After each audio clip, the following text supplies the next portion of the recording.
بسم اللہ والصلاة والسلام علی رسول اللہ، اما بعد۔ یہ صفحہ نمبر ہے 308 اور آیت نمبر ہے 163۔ اعوذ باللہ من الشیطان الرجیم، بسم اللہ الرحمن الرحیم۔ واسألهم عن القرية التي كانت حاضرة البحر إذ يعدون في السبت إذ تأتيهم حيتانهم يوم سبتهم شرعا ويوم لا يسبتون لا تأتيهم كذلك نبلوهم بما كانوا يفسقون۔ واسألهم، ان یہود سے سوال کریں، عن القریۃ، اس بستی کے بارے میں، التی کانت حاضرۃ البحر، وہ بستی جو سمندر کے کنارے پر آباد تھی۔ اذ یعدون، جب انہوں نے حد سے بڑھے، جب وہ حد سے تجاوز کیا انہوں نے، فی السبت، ہفتے کے دن کے معاملے میں، اذ تأتیہم، کہ جب آتی تھی ان کے پاس، حیتانہم، ان کی مچھلیاں، یوم سبتہم، اس دن جو ہفتے کا ہوتا تھا، شرعاً، سر اٹھا اٹھا کے، وَيَوْمَ لَا يَسْبِتُونَ، اور وہ دن جو ہفتے کا نہیں ہوتا تھا، لا تأتیہم، وہ مچھلیاں ان کے پاس نہیں آتی تھیں۔ کذالک، اسی طرح، نبلوہم، ہم نے ان کو آزمایا، بما کانوا یفسقون، بوجہ اس کے جو وہ نافرمانی کرتے تھے۔ مدینے میں نبی علیہ الصلاۃ والسلام کے ساتھ یہود آباد تھے، اسلام پہ طرح طرح کے اعتراض کرتے تھے، تو اللہ تعالیٰ نے فرمایا، اے پیغمبر ذرا ان سے پوچھیں نا، تمہارا کیا معاملہ ہے وہ جو ہفتے کے دن والا ہے۔ اب اس سوال سے پتہ یہ چلتا ہے کہ یہ قصہ یہود کے ہاں بڑا معروف تھا، ایسا نہیں تھا کہ اس کو وہ جھٹلا سکتے تھے، انہیں پتہ تھا، لیکن وہ چھپاتے تھے، اور پوچھنے کا مقصد یہی تھا کہ تم تو وہ ہو جو ازلی نافرمان ہو، نسل در نسل نافرمانی تمہارے اندر رائج ہو چکی ہے، اور تم اسلام پہ اعتراض کرتے ہو۔ اور نمبر 2، پوچھنے کا مقصد یہ تھا کہ اس کو وہ چھپاتے تھے، کسی کو بتاتے نہیں تھے۔ اب نبی علیہ الصلوۃ والسلام کے سوال سے پتہ یہ چلا کہ انہیں اندازہ ہو کہ نبی علیہ الصلوۃ والسلام کو اللہ نے بتایا، تم تو کسی کو بتاتے نہیں ہو، تاکہ آپ کی نبوت پر جو ہے وہ ایک تصدیق ہو جائے۔ تو بہرحال ایک بستی، التی کانت حاضرۃ البحر، جو سمندر کے کنارے پر تھی، آج بھی یہ بستی سمندر کے کنارے پر ہے، اردن کا شہر اور اس کی بندرگاہ یہاں پہ موجود ہے۔ اب اللہ تعالیٰ نے ان کی آزمائش یہ کی کہ اللہ تعالیٰ نے ان کو کہا کہ تم ساحل سمندر پر آباد ہو، مچھلیاں پکڑتے ہو، ہفتے کے دن مچھلیاں نہیں پکڑنی، 6 دن مچھلیاں پکڑو، ہفتے کے دن نہیں پکڑنے۔ جس طرح ہمارے ہاں جمعے کے دن، ہمارے ہاں تو اللہ تعالیٰ کی مہربانی یہ ہوئی ہے کہ مخصوص جو جمعے کا وقت ہے، 1 گھنٹہ 2 گھنٹے، اس وقت میں کاروبار کرنا حرام ہے۔ قرآن یہ کہتا ہے، اذا نودی للصلاۃ من یوم الجمعہ فاسعوا الی ذکر اللہ وذروا البیع، جب اذان ہو جائے وذروا البیع ہو جائے، یعنی کاروبار کو آپ بند کر دیں، دکان کو بند کر دیں، چھوڑ دیں اور مسجد میں آ جائیں۔ ہمارے لیے مخصوص حکم ہے، لیکن ان کے لیے ہفتے کا پورا دن ہی عبادت کا تھا۔ کہا ہفتے کا پورا دن تم نے عبادت کرنی ہے، تم نے کوئی مچھلیاں نہیں پکڑنے جانا، تو تم نے عبادت کرنی ہے۔ تو اب اللہ تعالیٰ کی طرف سے آزمائش ایک یہ بھی ہوئی کہ اس دن کیا ہوتا تھا کہ جس دن ہفتہ آتا تھا تو حیتانہم، ان کی بڑی مچھلیاں، حیتان بڑی مچھلی کو کہتے ہیں، تو بڑی بڑی مچھلیاں ان کے پاس آتی، استاتیہم حیتانہم یوم سبتہم، جس دن ہفتہ ہوتا بڑی بڑی مچھلیاں ان کے پاس آتی، شرعاً، سر اٹھا اٹھا کے۔ اب سر اٹھا اٹھا کے بڑی بڑی مچھلیاں آ گئیں، اب آزمائش بڑھ گئی، ہفتے کے دن مچھلیاں آتی بہت تھیں، ہفتے کے دن تو مچھلیاں منع تھیں۔ اب انہوں نے کیا کیا، ہمارے ہاں تو لوگ ویسے ہی نہ، اب تو ہماری یہ قوم بنی اسرائیل سے بھی 4 قدم آگے نکل گئی ہے۔ اب آپ دیکھیں لوگ جمعے کے دن کاروبار کرتے ہیں، عین جمعے کے وقت، جمعے کے دن تو کاروبار کر سکتے ہیں، عین جمعے کے وقت جب جمعہ ہو رہا ہوتا ہے لوگ کاروبار کر رہے ہوتے ہیں اور ڈر بھی نہیں رہے ہوتے، اعلان کر رہے ہوتے ہیں، کوئی فکر نہیں، کوئی پرواہ نہیں کہ اللہ نے قرآن میں منع کیا یہ جو 1.5-2 گھنٹہ ہے اس میں کاروبار ہم نے نہیں کرنا، ہم نے دکان بند کرنی، لوگوں کو کوئی پرواہ نہیں۔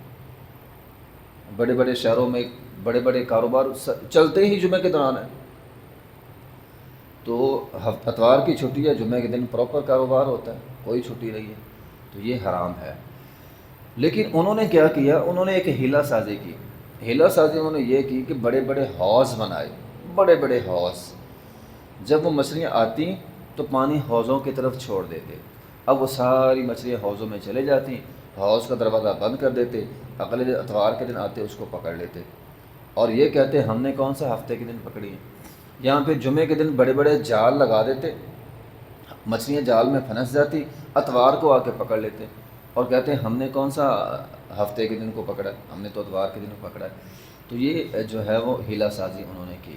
تو بہرحال اسلام میں ہیلہ سازی حرام ہے، اور صرف حرام نہیں ہے، انہوں نے ہیلہ سازی کی، کسی بھی کام کو ایسے طریقے سے کرنا جو بظاہر جائز معلوم ہو لیکن حقیقت میں اللہ کے حکم کو نہ ماننا مقصود ہو، وہ ہیلہ سازی ہوتا ہے۔ اسلام میں انہوں نے ہیلہ سازی کی، اللہ نے سزا یہ دی کہ اللہ نے ان کی شکلیں بندر بنائی، اتنی بھیانک سزا ہے۔ ہمارے معاشرے میں ہیلہ سازی تو بھری ہوئی ہے، اب تو لوگ شراب بھی پی لیتے ہیں، اور یہ ہیلہ سازی کرتے ہیں، وہ جو انگور کی شراب حرام تھی، کھجور کی حرام تھی، باقی تو نہیں حرام، لوگ پی رہے۔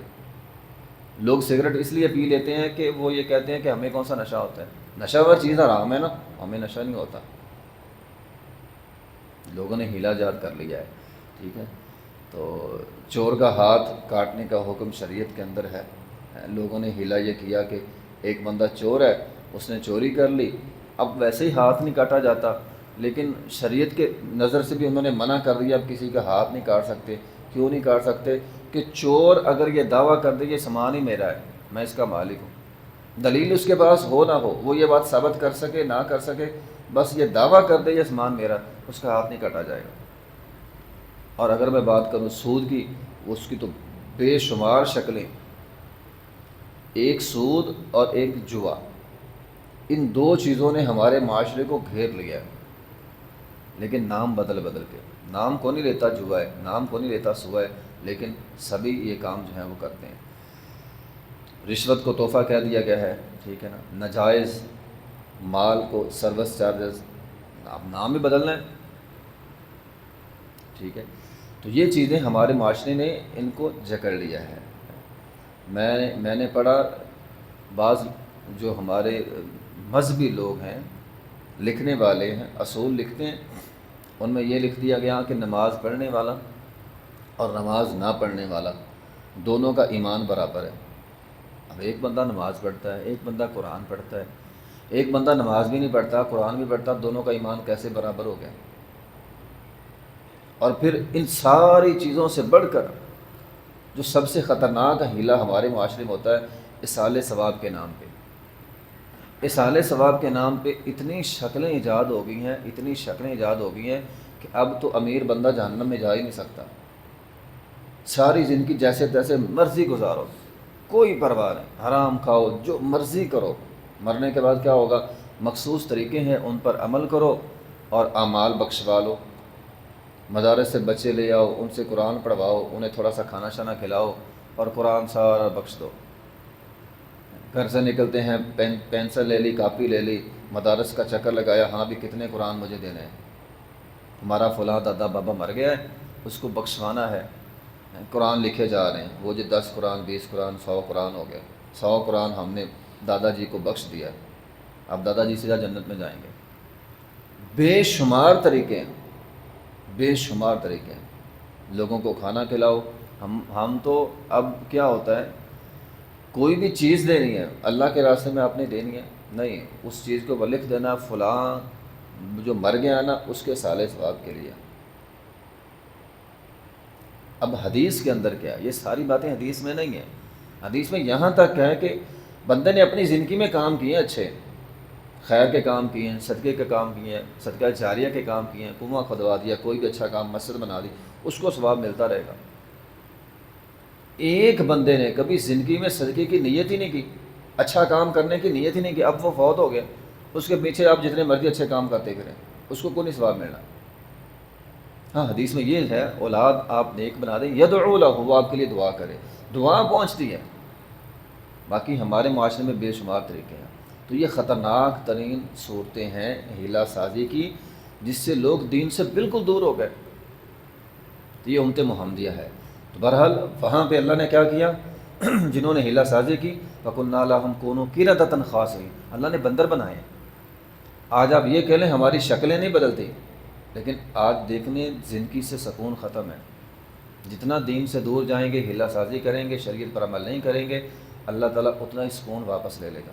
تو بہرحال ہیلہ سازی ایک خطرناک ترین گناہ ہے، اور یہ خطرناک اس لیے بھی ہے کہ بندہ سمجھتا نہیں ہے میں نے گناہ کیا، اور بھائی گناہ سمجھے گا تو توبہ کرے گا، وہ گناہ سمجھتا نہیں، وہ نیکی سمجھ کر، خیر سمجھ کر کیے جا رہا ہے، وہ کہہ رہا میں ٹھیک ہوں۔ اب تو میں نے یہاں تک بھی دیکھا ہے سود کے حوالے سے، لوگ ایک تو ہے نا ہیلہ سازی کے ذریعے سود کھا رہے ہیں، ایک لوگ واضح سود کھا رہے ہوتے ہیں، اور ان کے پاس ہیلہ یہ ہے سبھی کھا رہے ہیں، یا ان کے پاس ہیلہ یہ ہے کہ اچھا میں یہ سود کھاتا ہوں، فلاں بندہ بھی تو حرام کھاتا ہے، اس کو جا کے روکو پہلے، پھر مجھے کہنا کھائی جا رہے ہیں۔ تو یہ بہت برا گناہ ہے، اور اتنا بھیانک گناہ ہے کہ انسان کو توبہ کی توفیق بھی نہیں ملتی، کیونکہ وہ خود کو گناہ گار نہیں سمجھتا۔ تو ایسے ہیلے اسلام کے اندر جو ہے وہ منع ہے۔ وآخر دعوانا الحمدللہ رب العالمین۔